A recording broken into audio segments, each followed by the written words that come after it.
Welcome to News. Today is December 31st, 1969. I'm Brendan Whittemore. And I'm Isha Imran. Let's get into the report. Go ahead. Make my day. Thank you, Isha and Brendan. 2 days after sealing off free passage between East and West Berlin with barbed wire, East German authorities began building a wall, the Berlin Wall, to permanently close off access to the West. The end of World War II in 1945 saw Germany divided into 4 Allied occupation zones.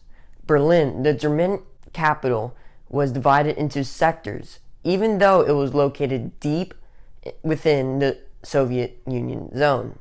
The future of Germany and Berlin was a major sticking point in post-war treaty talks, and tensions grew when the United States, Britain, and France combined their zones into a Federal Republic of Germany, West Germany, in 1948. In response, the USSR launched a land blockade of West Berlin in an effort to force the West to abandon the city. However, a massive airlift by Britain and the United States kept West Berlin supplied with food and fuel, and in May 1949, the Soviets ended the defeated blockade. By 1961, Cold War tensions over Berlin were running high again. For East Germans dissatisfied with life under the communist system, West Berlin was a gateway to the democratic West. Between 1949 and 1961, some 2.5 million East Germans fled from East to West Germany, most via West Berlin. On the night of August 12th through 13th, 1961, East German soldiers laid down more than 30 miles of barbed wire barrier through the heart of Berlin. East Berlin citizens were forbidden to pass into West Berlin. The West, taken by surprise, threatened a trade embargo against East Germany as a retaliatory measure. The Soviets responded that such an embargo be answered with the new land blockade of West Berlin.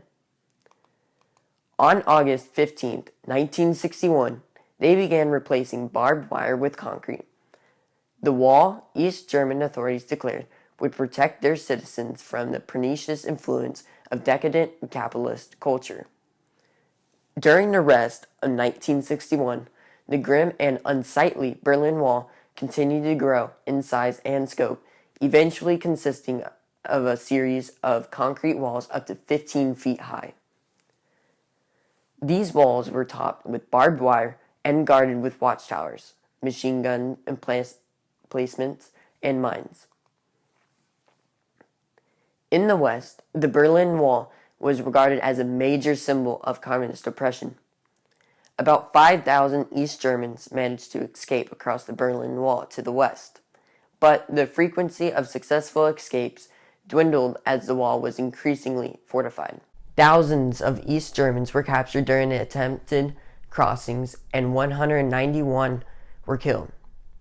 Even though the wall has not yet been taken down, I am sure there will be a day when communism will fall, and the Berlin Wall will fall with it too. Brendan, you there?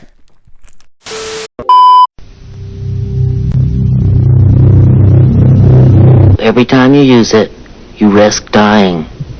It isn't worth it. Look, everybody wants to be cool, but doing it with crack isn't just wrong. It could be dead wrong. 1960s fashion was bipolar in just about every way. The early 60s were reminiscent of the 1950s, conservative and resonant.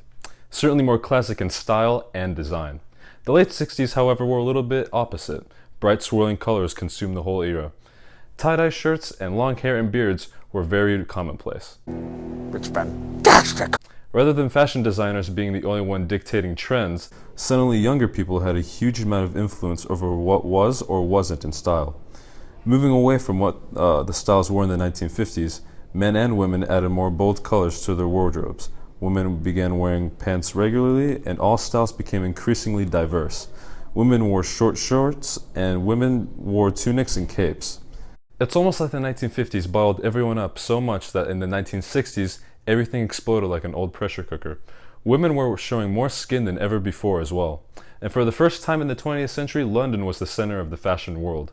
The British invasion didn't stop with the Beatles, it swept into all parts of life, especially the clothes. And what I'm wearing right now is what usually men wore in the 1960s. The 1960s were characterized by a vibrant music and entertainment culture. Musicians began fostering their own style and writing their own music. Sports increased in popularity, and a new Hollywood was born. Marvel released their first comic book in 1961, which engrossed a growing audience of DC and Marvel superhero fanatics alike, magnifying the popularity of the 1968 Batman cartoon. Also, in sports, the first Super Bowl took place on January 15, 1967, prompting a core American tradition and becoming a national sport. In the early 1960s, rock and roll in its purest form was gradually overtaken by pop rock, beat, psychedelic rock, blues rock, and folk rock.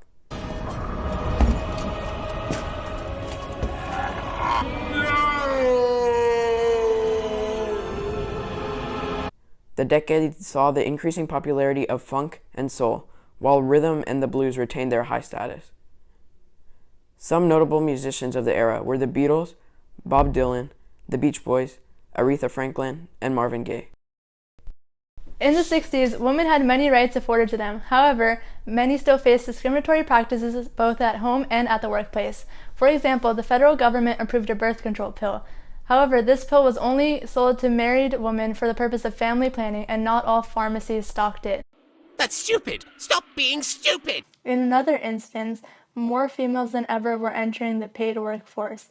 A later report revealed that women earned 59 cents for every dollar that men earned and were kept out of the more lucrative professional positions. Even with all these obstacles in their way, women still managed to prosper and thrive, for better and for worse. Feminist Betty Friedan wrote The Feminine Mystique and co-founded the National Organization for Women. On the other hand, conservative activist Phyllis Schlafly founded the Eagle Forum, a conservative and anti-feminist interest group, and launched a successful campaign against the Equal Rights Amendment.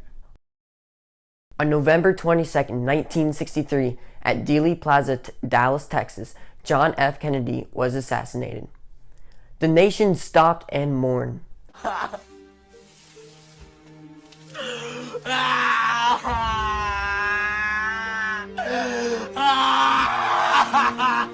In their grief, few Americans wondered how the tragedy would affect domestic politics. And in the short run, relatively little changed. In the longer run, the effect on partisan politics, on the people and press and parties, was profound. And those effects continue to reverberate today. Kennedy was murdered when he and his administration were in the middle of their political agenda. The tax cuts he had proposed in February 1963 and the civil rights bill he had endorsed that year had been long delayed in Congress. But contrary to the conventional wisdom of the time, they were well on their way to passage when he died. The assassin Lee Harvey Oswald was a communist who lived for 3 years in Soviet Russia. Oswald was murdered while being moved from prison 2 days after Kennedy's death. Instead of turning against communists, many American leaders turned against America, and this had a transformative effect on American politics. Among Americans generally, there was a loss of confidence in the nation and its institutions. 2 decades before the Kennedy assassinations, pollsters generally found great confidence in presidents and major institutions. After 1963, Americans were more inclined to become disillusioned with their leaders, and the next 2 presidents were in effect forced out of office: Johnson by Vietnam and Richard Nixon by Watergate. After Kennedy's assassination, Americans turned against America in a subtle yet impactful way. And now we take a dive into the world of counterculture and protests in the 1960s. The anti-establishment cultural phenomenon that first developed in the UK and quickly spread throughout much of the Western Hemisphere has become revolutionary following the onset of the Vietnam War. This movement consists of experimentation with psychoactive drugs and differing interpretations of the American dream. Hippies and a push for world peace has also defined this era.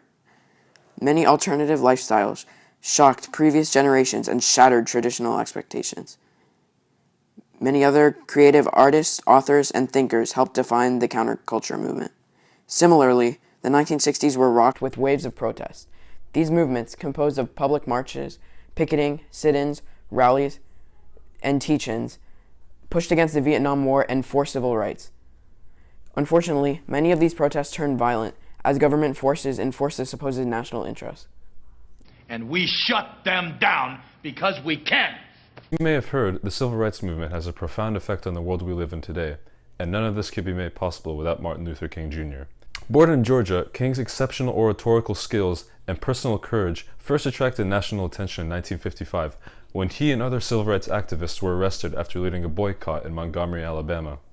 In 1963, King guided peaceful mass demonstrations that the white police officers countered with police dogs, fire hoses, creating a controversy while generating newspaper headlines throughout the world. It ain't right! It ain't right! It ain't right! That is wrong! Subsequent mass demonstrations in many communities culminated in a march that attracted more than 250,000 protesters to Washington, D.C., where King gave his I Have a Dream speech in which he saw a world where people were no longer divided by race. Over the years, King spoke and organized nonviolent protests and mass demonstrations to draw attention to racial discrimination and to demand civil rights legislation to protect the laws of African Americans. The movement he inspired was so powerful that he was recognized for his life's work for equality and non-discrimination that lies at the heart of the American dream. There were 3 presidents during the 1960s, each of them having a significant impact on the domestic and foreign policy of the U.S. Let's take a moment to highlight the accomplishments of the presidents of our past. Dwight D. Eisenhower, also known as Ike, served from 1953 to 1961 and ran as a Republican.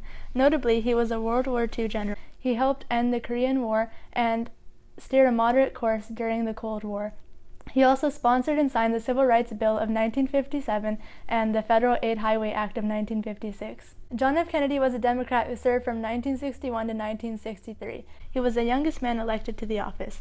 Unfortunately, in 1963, JFK was assassinated in Dallas, Texas. During his years in office, Kennedy announced a naval blockade of Cuba after learning that the Soviet Union was constructing nuclear weapons there. Khrushchev agreed to dismantle these Soviet nuclear missile sites in Cuba in return for America's promise not to invade the island and the removal of missiles from Turkey. The Democratic Lyndon B. Johnson served from 1963 to 1969 and passed sweeping anti-poverty and civil rights programs. However, he also involved the United States in the unpopular Vietnam War. But did you know that Johnson was sworn into office after the Kennedy assassination on an airplane? What? What an idiot! Oh, what a loser! Good. Good. This has been our review of the 60s. See you next time on News.